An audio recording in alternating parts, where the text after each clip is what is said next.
Nick Foles is going to be, you better hope he's mobile because he's going to be running for his life. Now, let's not get too far of ourselves, my caffeinated friends. We are, I believe, unstoppable this year. Haley's Comet has to be flying in the sky for that to happen, folks. And I'm sorry you guys are so salty about the trick play. It just happened. It's in the past.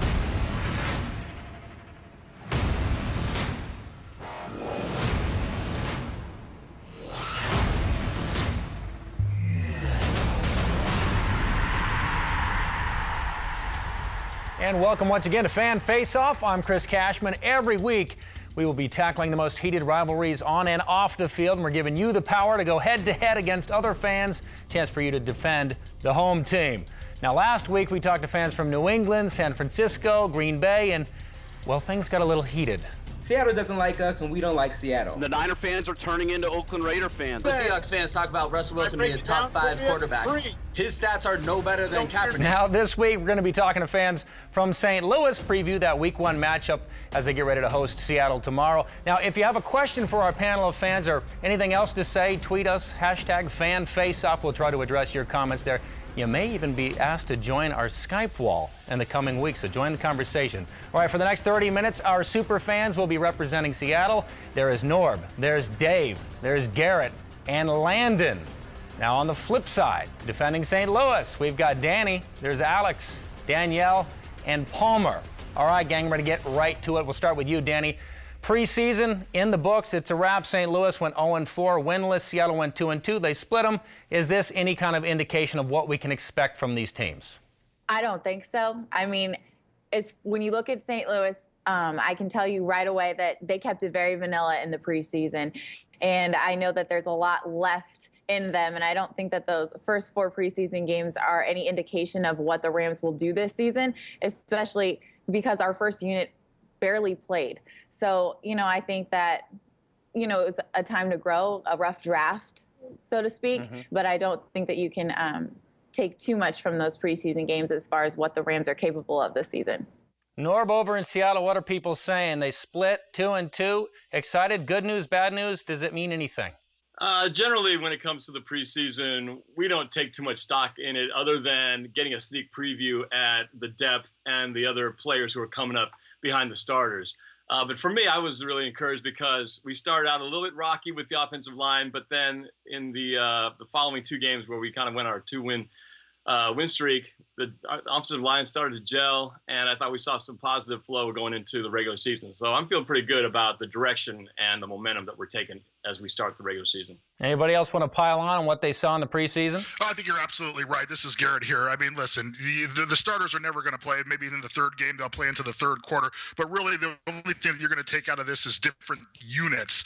And our offensive line certainly was shaky to start off with, but it's going to certainly take some time. The defense, folks, if you've not seen our front 7, you better take another look. Preseason will tell you that they were that good. So, and the same thing with our secondary, same thing with our running backs. Even though Marshawn Lynch didn't play, you can still break it down by the units, but beware of that front 7. The preseason definitely showed you that, folks. Now, Danielle, you raised her hand. Hold on. Danielle raised her hand, so she gets polite points. Go ahead.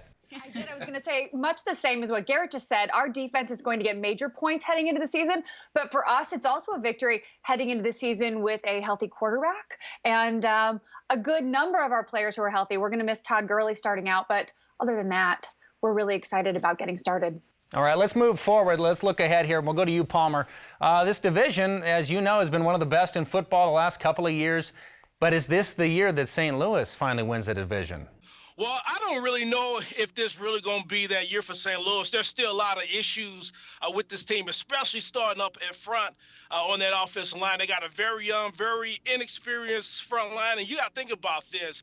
When you make a deal to get a guy like Nick Foles, a guy that's going to be the focal point of this team, lead this team, you got to have the best 5 guys in front of them. And that's a major concern. Now, with the defensive side, of course, they got a lot of great parts on that defense. But listen, they got to stop reading on press clippings too, okay? Because they have yet to crack the top 10 when it comes to defense. So when it comes to this team and looking at them overall, it's really going to depend on how good that Nick Foles be able to get that ball out of his hands, because right now, the way the offensive line is, they're going to have to throw that football consistently.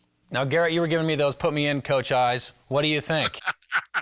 Well, you know what? He's absolutely right. But the problem is that they're counting on Ron Jaworski's offspring to lead their team, and that is Nick Foles. He hasn't played enough. He hasn't played enough seasons for you to lay your hat on that. Todd Gurley not going to be playing for the first 3 or 4 games. Hey, guess what? You may not even have Trey Mason for week 1 against us, which leaves Benny Cunningham. And I promise you, by the time the Seahawks defense gets done with them, you're going to mistake him for Richie Cunningham.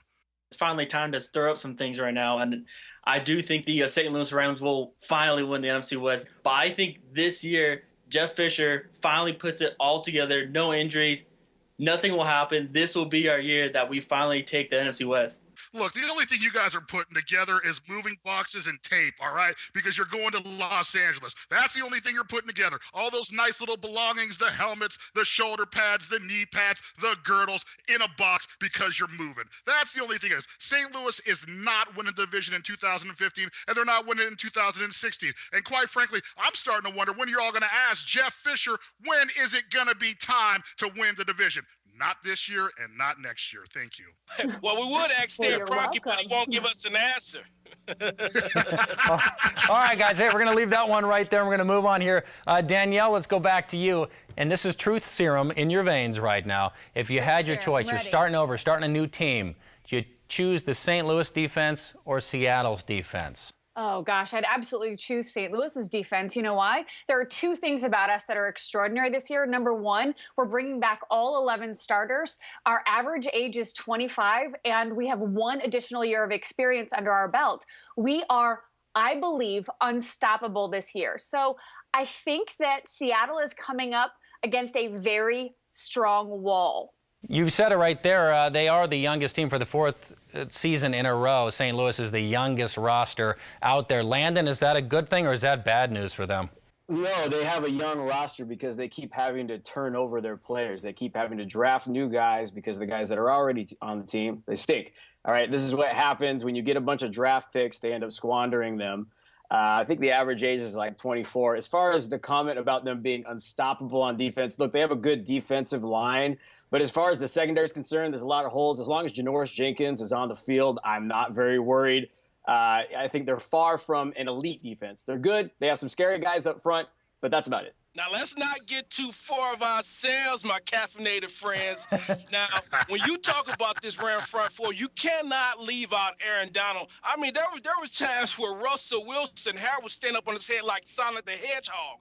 You got to be kidding me. I mean, he's definitely somebody that's very difficult to block. Now, when it comes to that secondary, yeah, it's a known factor that Janoris Jenkins has his moments. Yes, he's shacking the fool from time to time, but they got Tremaine Johnson. He's a cornerstone guy of that secondary, solid guy. You got LaMarcus Joyner, who's turned around. He's a very exciting player. And then you got T.J. McDonald and McLeod on the back end of that secondary. One of the biggest problems with that secondary is that they got to stop taking those chances. When they play with inside themselves, of course they're unstoppable. It's a proven fact. The defense, your defensive line is legit. There's no doubt about that. From Robert Quinn to Donald, front 7, legit. But that's it. You're coming up against a Seahawk offense that's revamped. You got Jimmy Graham.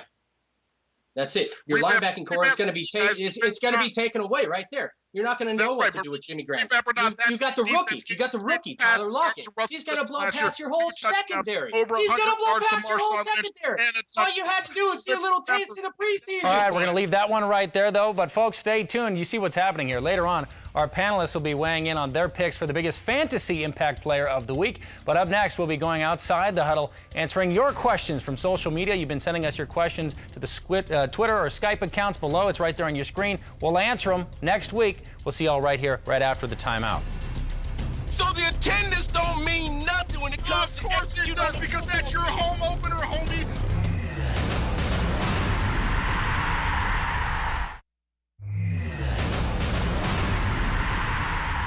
And welcome back to Fan Face-Off, where fans get to verbally box in defense of their teams. We're putting down our dukes and speaking up here today. We get to laugh. We might even learn something along the way. We want to welcome in one of our new panelists from St. Louis. Please welcome Carl. Carl, I almost got that hat on Groupon. You beat me to it. Here we go. We're going to go outside the huddle where our panelists will address the questions that you've been sending in on social media this week. Here we go. Carl, we've got a Twitter comment for you. This is about your quarterback shuffle. Nick Foles is going to take St. Louis to places Sam Bradford never could. How do you respond to that tweet? I agree, easily. Sam Bradford has no arm. He can't stay healthy, can't stay on the field. Nick Foles can lead a receiver. It's night and day. You know, St. Louis finally has a quarterback, so now we can beat Seattle. Garrett, you're shaking your head down there. Landon's shaking his head. Garrett, what do you think? Are you going to stay up at night worried about Nick Foles? I mean, come on. The guy started throwing a ton of interceptions last year, and if he was what you said he was, he'd be starting for the Philadelphia Eagles. I mean, let's be realistic here, folks. Nick Foles is going to do absolutely nothing for you. He's got cement shoes. He can't move around the pocket. Sure, he could throw a couple of balls. Any NFL quarterback can, but if once again you are counting on him to help you win that division, you better keep looking elsewhere. You're way off base. He's mobile Tell me quarterback. how. I'm waiting. Tell me how I'm off base. Hey, I am. He's a mobile quarterback. Not as mobile as Russell Wilson, but he can move in the pocket. Is that it? The only place that Nick Foles is going to take the Rams is maybe third place because the 49ers are going to suck so bad this year.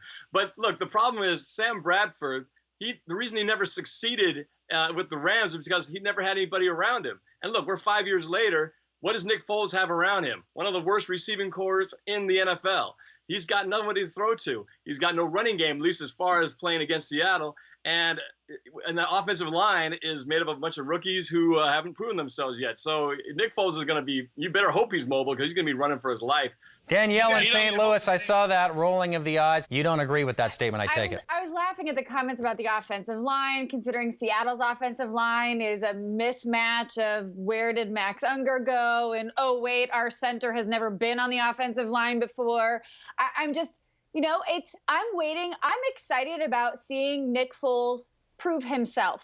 Sam Bradford clearly couldn't. He played 49 of 80 games in the time that he was with us. We have exceptional hope for Nick Foles. I want to send it back to you, Danielle, because we got another question from the fans online here. This one, rather pointed. Without Adderall, does Seattle have the attention span to catch the trick plays St. Louis will throw at them? You know, to me, it's part of the game to do something out of the box, do something interesting to make your players stand on their toes and pay attention to the game. It's really not our problem that your players went in the wrong direction. So I think that if we continue to make the plays and you continue to fall for them, that's your problem, not ours. So, all right, so last year, yeah, it worked for you guys, okay? I mean, you guys won the game only because of those trick plays. And the thing about it, it's a one-trick pony, though. I mean, you can't. What if you keep pulling out more trick plays to try to win the game? The bottom line is, you got to win a game consistently. You've got to have a balanced team, balanced offense, balanced defense is what Seattle has. You don't make a living on trick plays. It's like you can't be Daffy Duck blowing yourself with nitroglycerin and saying, "Oh, that's the only trick I got. Sorry." Norb's bringing some cartoons into the mix. Palmer, hang on. We're going to send it down to Palmer here. At Football TNT tweeted us, says, Ciara is going to have to tuck 2 babies in after Seattle gets crushed on Sunday. # Baby Wilson. What do you think? Oh, absolutely. I mean, it's the norm to see Russell Wilson running from his life. Ask him, which team does he hate playing the most? It's the St. Louis Rams. And it's a proven fact. They sack him. They harass him. They hurry him. He was one of the main reasons why they lost that game last year. And listen, we all know who the Rams are. If they was a better team and if they was a little bit more disciplined, they would have won that game last year in Seattle. Remember, they were shutting them out for 3.5 quarters. Do we remember that? And I'm sorry you guys are so salty about the trick play. It just happened. It's in the past. There's nobody salty. I guess we'll agree to disagree. This is the perfect way to end a segment. Hang tight, everybody. Keep watching because later we'll pick out our fan face-off MVPs. They'll go head-to-head in the end zone. And after the break, time for our Fantasy Blitz, where our guests will pick who they think will have the greatest impact tomorrow. What the hell does attendance have to do with what happens on that football field? It's a sterile environment, baby. It's a sterile environment. Stay tuned. We'll be right back.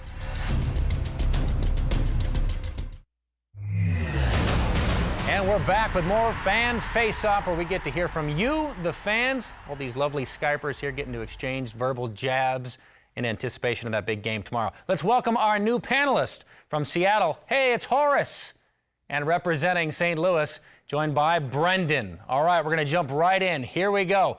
Danny, what are your biggest concerns about tomorrow's game? What's going to have you up tonight? What are you going to be thinking about? What are you going to be thinking about in the morning when you wake up? I just am going to be thinking about, obviously, Seattle is very talented. That's not a secret to anybody. You know, Russell Wilson's big. I mean, Graham is someone to be a threat. We didn't see a whole lot of him in the preseason, but you know he's going to be extremely active. You're going to see a lot from him. I mean, the Seattle Seahawks have been known to really utilize their tight ends, especially against the Rams. So I think that you have to worry about him. And then Marshawn Lynch. I mean, he's explosive. I talked to Coach Fisher today about him. You know, he said there's really no way to stop him. But, you know, we're going to do our best. We start 4 first-round draft picks, and we have a 5th as a reserve. So I'm pretty confident in those guys. Over in Seattle, Horace, newcomer to the Skype Showdown. What do you think? What are you nervous about in regards to tomorrow? Or are you nervous at all? I'm not really nervous. If I had to be nervous about anything, it'd probably be about the Rams' defensive line. You know, like she was just saying, they do have 5 first-rounders, and they're starting 4, but they've had 4 first-rounders, you know, last year, and it didn't change anything. They still only won 6 games. That's just like that. Brennan, newcomer, welcome. Join the fun. What do you think? What are you thinking about in regards to tomorrow? Here's the deal. You have to wonder if they're ready to go yet. The fact that Roger Saffold's right now shifting from left guard to right guard, and he may be more comfortable on the right side. But for a Rams team that wants to run, we're a little concerned if the offensive line is up to the challenge to be able to move that front and open holes for what it looks like Benny Cunningham on Sunday. Look, I'm going to be honest with you guys. My list is really short when it comes to my worries. And I'll start with that defensive line. Yeah, listen, when we play the Rams, it's always going to be a knuckle fest.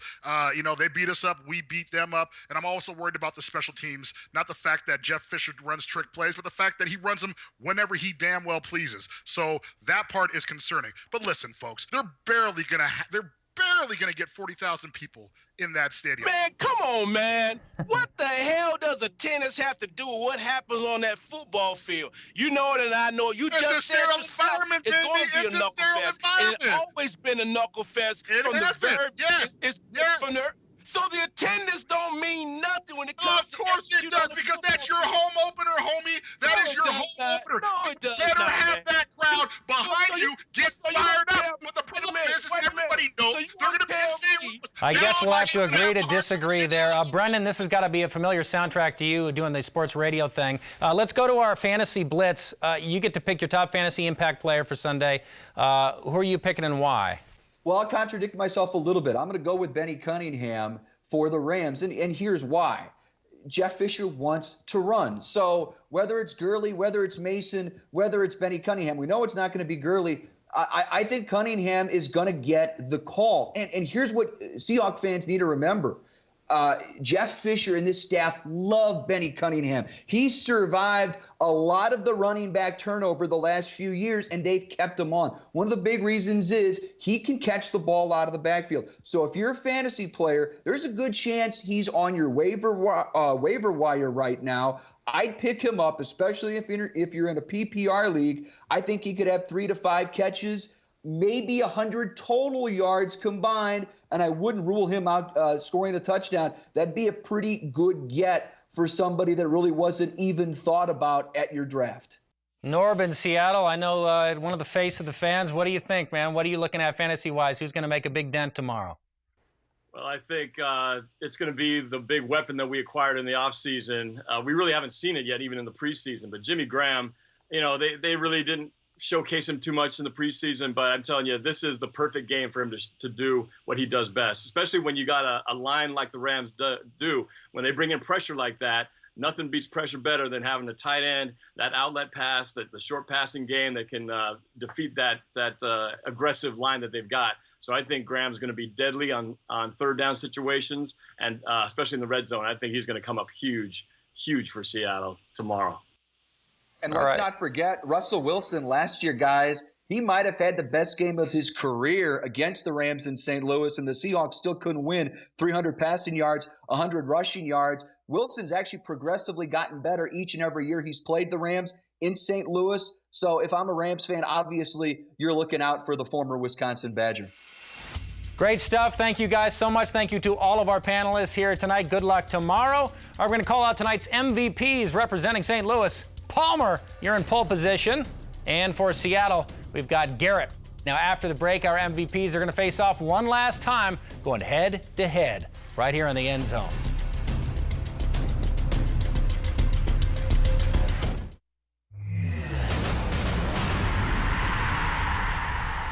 And we're back with more fan face-off. Time to enter the end zone. Brought to you by Jack in the Box. We got our two MVPs standing by from Seattle. It's Garrett, and in St. Louis, Palmer. They're ready to throw down verbally. Going to give a pair of our heated rivals here at tonight's show one last chance, their chance to go head-to-head, give their final predictions on tomorrow's game, just a few hours away. We're going to start with you in Seattle. Vegas has your team beating St. Louis by 4 points. We're putting 20 seconds on the clock. Your last chance, give us that prediction on the score tomorrow. Anything else you want to say about the game? Garrett, 20 seconds and go. Score's going to be 24-13 Seattle. I'll give you that 13 points and maybe a touchdown in there because it is game one. Fact of the matter is we got a better offense. We got a better quarterback. We got a better defense all the way around, just not our front seven. And we got better special teams and chalk it up to the coach. And the fact of the matter is bring some of those St. Louis ribs out here, Palmer, and take a look at the 12th man. You tell them attendance doesn't matter. Time. I'm not wearing a watch, but I trust the position of the moon and the stars in the sky. 20 seconds, good stuff. All right, you're up next, St. Louis. Palmer, Microsoft's Bing predicts St. Louis with a 56% chance of winning. You know the routine. This is it. 20 seconds on the clock. Go. Rams going to win 17-14. They're going to get 5 field goals, and they're going to get a safety. The best part of waking up is plenty of sacks on Russell Wilson. Rams going to win, going away. Just like that. Palmer. Not a chance, Palmer. Palmer, he left some time on the clock. I know, Palmer, come on. That's what they're going to do in Get your St. own Louis. stuff. All right, good stuff. Garrett, Palmer, we shall see. Only a few hours away. They're going to do it on the field the old-fashioned way. Big thanks, you guys. Thank you for joining us. All of you at home here, thanks for joining us for Fan Face-Off. Next week, we're going to be bringing in fans from Seattle and Green Bay to discuss that Week 2 matchup. This one's going national. Everybody's going to be watching. Will we have another Fail Mary? Or will Green Bay finally get revenge for last year's conference championship game? We'll be talking about that anticipated matchup and be looking back on the rest of the opening week action.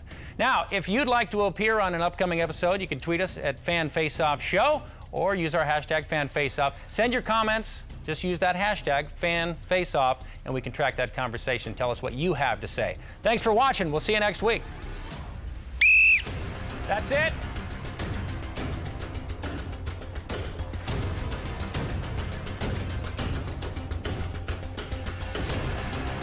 Promotional consideration provided by Skype from Microsoft. Skype instant messaging, voice, and video calling make it simple to share your life with the people who matter most, wherever they are.